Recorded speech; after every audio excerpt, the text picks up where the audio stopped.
If you can get the king to visit your bedchamber on the first evening, you'll be perceived as a great success. I was an innocent, married simply for political union. Jeg, kong Christian den 7.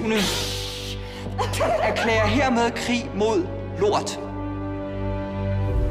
To a man who cared little for me. Drikke, jeg kan godt lide luder med store bryster. Jeg kan godt lide at slås. Og hvad er der galt i det? Hvorfor var det lige mig, der skulle have den kedelige gås, hva'? Gør hende sjov. Jeg vil gerne have en sjov dronning. As Struense's influence grew, his grip on the king tightened. Jeg tror, du kan blive en fantastisk konge, Christian. But while he gave Christian back his mind, what he gave to me was more powerful and far more dangerous. Jeg er gravid. Er det sandt? Nej.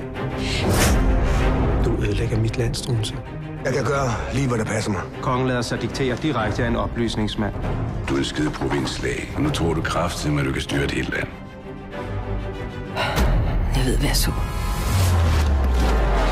Our affair would change a nation forever.